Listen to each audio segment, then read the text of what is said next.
Comment ça va justement? C'est la première question que j'allais vous poser. Comment ça va pour commencer? Est-ce que vous êtes déjà remise de vos émotions ou pas encore?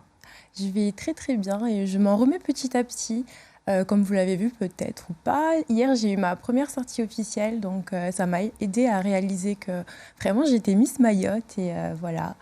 Une semaine presque du coup pour réaliser, ça fait pas un petit peu long? C'était si inattendu que ça? Non, c'est vrai que je m'y attendais pas, j'ai été agréablement surprise et maintenant ça va, je réalise petit à petit et je suis vraiment très contente.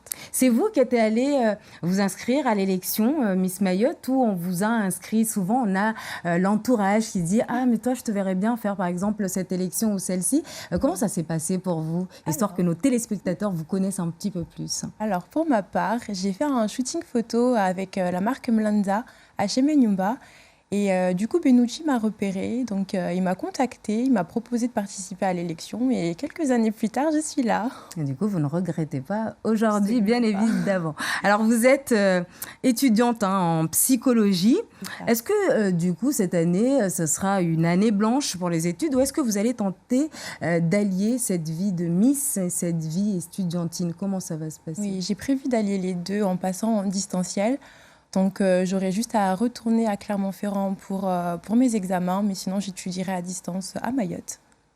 Alors, pendant l'élection, hein, vous aviez dit que vous souhaitez être psychologue et lever le tabou qu'il y a sur notre société sur la santé mentale. En attendant, et en tant que nouvelle ambassadrice de beauté de Lille, quelle cause comptez-vous défendre et comment? Alors, moi, comme vous le savez, je suis future psychologue. Donc, j'aimerais beaucoup lever le tabou qu'il y a dans notre communauté concernant ce sujet. Et pour cela, j'aimerais accompagner les jeunes étudiants mahorais qui partent étudier en France métropolitaine parce qu'ils se retrouvent parfois tout seuls. Donc, ils n'ont pas de soutien mental. Donc, il y a plusieurs associations. Mais justement, il y a déjà des associations dans l'Hexagone qui s'occupent de ces élèves, d'autres qui se sont créées ici aussi pour accompagner ces élèves. Vous, en tant que Miss, comment comptez-vous être à leur disposition? Parce que vous avez plusieurs obligations, je suppose, dans cette année. Donc, concrètement, comment est-ce que vous comptez les accompagner? Déjà, je compte mettre en avant plusieurs associations parce que je pense qu'on n'est pas nombreux à savoir qu'on a de l'aide à côté. Donc, les mettre en lumière et comme ça, tout le monde sera au courant de n'importe quelle aide qui peut lui être procurée. Et ce sera donc plus facile d'aller vers eux après. Ça veut dire concrètement créer une association, créer une plateforme J'aimerais beaucoup créer une association, mais je dirais que c'est compliqué.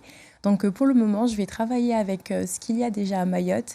Et puis, par la suite, je verrai ce que je pourrais faire. Est-ce que c'est la seule cause qui vous tient à cœur ou est-ce qu'il y en a d'autres? Il y en a plusieurs aussi, mais j'aimerais d'abord travailler avec celle-ci pour après voir. Alors justement, dans 3 mois, c'est Miss France, 16 ça. décembre, au Zénith de Dijon. On se projette déjà ou on en est encore loin? Qu'est-ce qu'on vise? On vise le podium. Donc, avec le comité, on a déjà prévu plusieurs activités pour me préparer à Miss France. Donc, ce sera des coachings, prise de parole, des marches, etc. Donc, vraiment, on espère aller très, très loin. Et on espère ça pour vous, évidemment. Merci pour vous et pour Mayotte. Merci beaucoup, Deifa Chibako, d'avoir été avec nous. Miss Mayotte 2023, ça a été un plaisir et bonne chance pour la suite.